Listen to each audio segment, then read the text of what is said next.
En proie à d'extrêmes souffrances, Christine Sasseville est transférée en salle d'accouchement à 9h50. On lui injecte une dose de morphine. Sa tension artérielle demeure très élevée. En dépit de la haute tension, l'équipe procède à son induction et le travail se déclenche. On se prépare à l'accouchement. Plus tard, Christine vomit à chaque contraction. Gondiel nous donnait des nouvelles au début, c'était aux 2 heures. Là, après ça, c'est venu à l'heure. Plusieurs heures plus tard, la situation devient extrêmement alarmante. Christine est confuse et agitée. Elle tente d'arracher tous ses solutés. Christine n'est plus tout à fait normale. Au dernier stade du travail, en 3 poussées, le petit Demba vient au monde. Vers 4 heures, le bébé est sorti puis elle est tombée en coma. Je me sentais en situation d'impuissance. Je voyais l'enfant est né et puis il ne pleurait pas en plus. Il était mou. Immédiatement, ils l'ont amené. Il a eu ce qu'on appelle la ventilation positive. En tout cas, ils lui ont donné beaucoup de choses. Puis là, tout d'un coup, il m'appelle en urgence. Il dit, Mamie, il dit, je vais te chercher. Il dit, Christine, il dit, elle est dans le coma, là. Puis il dit, j'aime vraiment pas ça, là. Il dit, je vais te chercher. J'ai dit que, écoute, ça va pas bien. Le bébé est né, mais Christine est un peu tombée dans le coma. Ouais, elle m'a dit, oui, Christine est très forte, elle va s'en sortir. J'ai dit, OK. Tout de suite après l'accouchement, Christine est victime d'une hémorragie cérébrale massive. Là, il fallait descendre Christine aux soins intensifs. Là, elle était passée, là. Ah, bon sang. À partir de ce moment, j'étais découragé. Parce que je me disais qu'il y a quelque chose qui n'est pas normal dans cet hôpital-là. C'était l'enfer. Lorsqu'on s'est tous rencontrés à l'hôpital, là, c'était affreux. Quand les spécialistes aux soins intensifs en bas là, nous ont reçus, je tapais sur le monsieur. J'ai dit, c'est pas vrai, monsieur. Là. Les médecins d'urgence, quand ils nous ont reçus, ils nous ont expliqué la situation, comme quoi, oui, il y a eu une hémorragie cérébrale massive et qu'ils ont téléphoné, appelé un neurologue. Il n'y avait rien à faire. Et que probablement qu'elle allait mourir dans les prochaines heures. Que s'est-il vraiment passé? On explique à Gondiel que la mort de Christine a été causée par un anévrisme ou par une malformation au cerveau. J'étais complètement dans un autre monde. Moi, j'ai pas pleuré, là, tout de suite, là. J'étais anéantie comme ça, là. J'ai dit, ça se peut pas, là. Ça se peut pas, ma fille, que j'ai encore besoin d'elle, là. Et puis là, je suis allée directement à l'hôpital. Puis c'est là que j'ai compris. Puis comme, tu sais, là, je voyais tout le monde qui pleurait. Puis là, je comprenais pas parce que, tu sais, comme moi, j'étais comme, ben écoute, genre, elle va se réveiller, genre, tu sais. Puis là, tout le monde m'expliquait que, comme, non, elle veut pas se réveiller, tu sais. Fait que là, tu sais, ça m'a pris beaucoup de temps pour assimiler. Même son visage, genre, je le reconnaissais pas, ou presque, parce qu'il était trop, comme, enflé, puis comme, c'était pas elle, on dirait, là. Tu sais, j'étais là, j'assimilais, tu sais, mais on dirait que je voulais pas vraiment comprendre. Quand j'ai voulu la flatter son visage, là, je me suis accrochée dans sa paupière. Sa paupière, elle a levé, là, comme ça, là. Là, j'ai vu la belle couleur de ses yeux, un beau vert, là, parce que Christine était rousse, une vraie rousse, elle avait les yeux verts. J'ai dit, ça va être la dernière fois que je vois ses yeux, la couleur de ses yeux. Ça a été trop vite, monsieur, trop vite. Tu sais, si on aurait pu attacher le temps, un bout, là.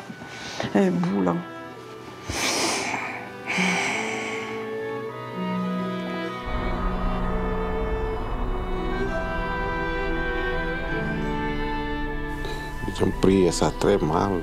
Bon, Ali me disait pourquoi ça arrive à maman. Puis Ami était moins expressive, elle pleurait, mais elle ne disait pas grand-chose, par exemple. Quand j'ai appris qu'elle allait jamais se réveiller, ça m'a fait un choc, là.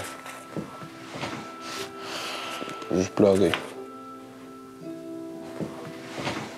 Longtemps. Ali était encore très jeune, il avait 12 ans. Il ne comprenait pas que sa mère puisse mourir. Ami non plus ne comprenait pas. Parce qu'il attendait à ce que leur maman revienne à la maison, puis avec le bébé, puis tout ça. Puis la chambre était décorée, tout ça, là. Puis finalement, on les annonce tout ça, c'était pas évident.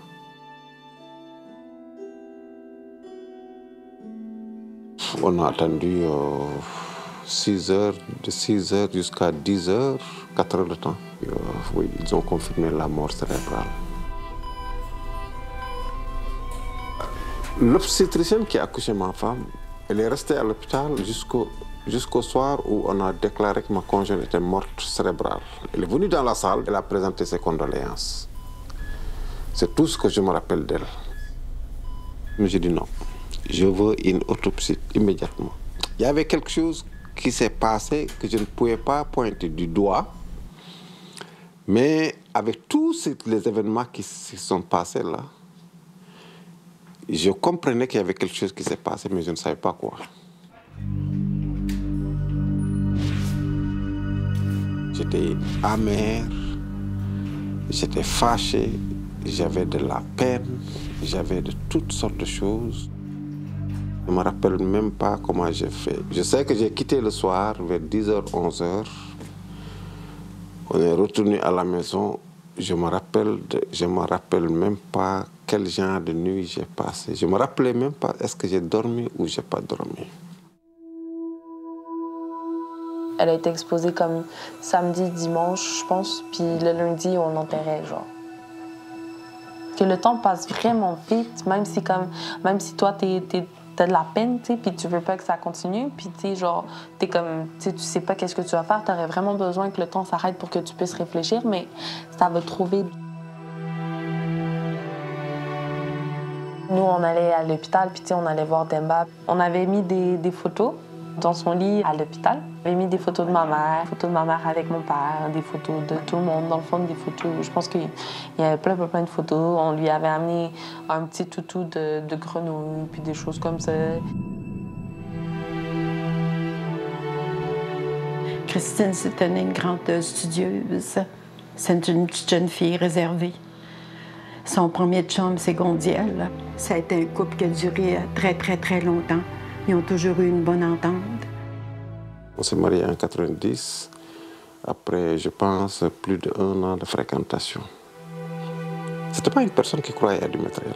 C'était une personne qui avait des valeurs sociales et familiales. Ce qui était le plus important, c'était de vivre bien en couple. Mes plus beaux souvenirs de vie de couple, c'est quand on était étudiants. On allait au restaurant, puis à moi tout seul, je mangeais une pizza. Une large pizza tout seul, puis je prenais 1 litre de vin. Ou bien des fois, quand on se promenait au Vieux-Port à Chicoutimi, bon, avec amis.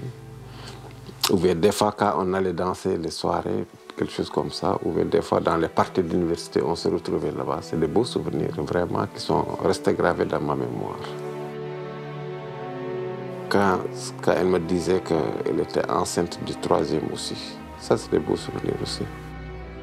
C'était vraiment quelqu'un qui écoutait beaucoup. C'était quelqu'un qui était pratico-pratique, qui voyait vraiment les besoins essentiels, genre, puis que comme le reste, c'était pas important, des choses comme ça. C'était quelqu'un qui était vraiment simple, puis comme qui s'entendait avec tout le monde, ou presque, là. Je te regarde, là, je me replonge. Quand Christine était là, j'ai dit, mon Dieu, ma God, c'est elle. Genre, des fois, genre, on partait en promenade sur la rue Ontario, genre, on partait faire des commissions ensemble, on partait, à peu près chaque fin de semaine, on partait faire l'épicerie, on partait acheter du linge un peu, on parlait beaucoup. J'aimais bien ça, me prendre du temps avec elle, juste avec elle, genre. Quand je faisais des niaiseries, c'était mon père qui me chicanait, puis c'était elle qui était gentille avec moi, genre.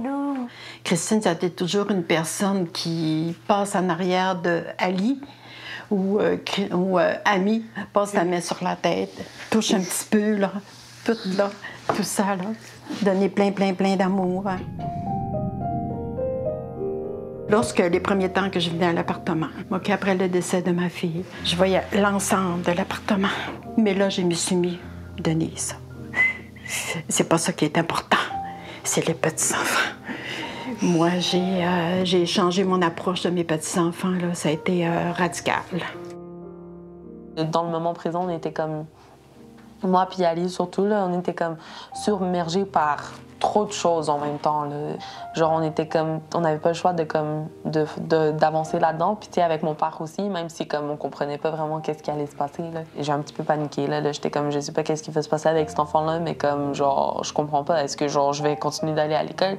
Puis des choses comme ça. Est-ce que, genre, je vais être obligée de m'en occuper? Blablabla. Puis, genre, je voyais beaucoup de responsabilités qui s'acheminaient vers moi, mais, tu sais, dans les faits, c'était pas vraiment ça, tu sais. Sa fille et son fils doivent prendre en charge une partie des tâches de la maison. Gondiel, à compter de ce jour, malgré son désespoir et un manque de préparation évident, devra maintenant assumer seul son rôle de parent. Donc ce que j'ai fait, la première chose que j'ai fait, j'ai arrêté mon travail. J'ai pris 1 an de congé pour me réorganiser. J'ai eu un peu d'aide du CLSC. C'était juste des blocs de 4 heures. Quelqu'un qui venait de 8 heures jusqu'à midi, soit laver le bébé ou bien faire le biberon ou autre chose, pas plus que ça. L'infirmière du CLSC montre à Ali et à Ami comment changer des couches et comment s'occuper du bébé. Je ne sais pas où j'ai trouvé cette force. Je ne sais pas si c'est miraculeux ou chance ou autre chose. Si on me disait ça avant, avec un background de culture africaine, de culture patriarcale, où le père est dominant, qui s'occupe enfin d'un enfant tout seul, si quelqu'un me le disait quelques années avant, je dirais que je ne pourrais jamais le faire. D'ailleurs, ma mère m'a appelé en Afrique, elle m'a dit, écoute, envoie-moi le bébé ici, là. Tu ne seras jamais capable. Mais après, je dis non. Si jamais je l'envoie là-bas, qu'il est malade, je vais paniquer. Puis aller prendre un avion, c'est pas si facile que ça, là. Hein? Alors, je ne sais pas où j'ai trouvé puiser mes forces là-dessus. J'étais content de le voir, genre, parce que genre, je me suis dit qu'il allait mettre du bonheur dans ma vie, genre, tu sais, il est gentil, genre, il touche à toutes mes affaires, genre, il m'énerve un peu, mais tu sais, quand je vais le chercher, genre, juste le sourire qu'il fait quand je vais le chercher à la garderie, ça me rend heureux, là. Quand on a su que c'était une erreur médicale à la place, tu sais, c'est moins facile à avaler.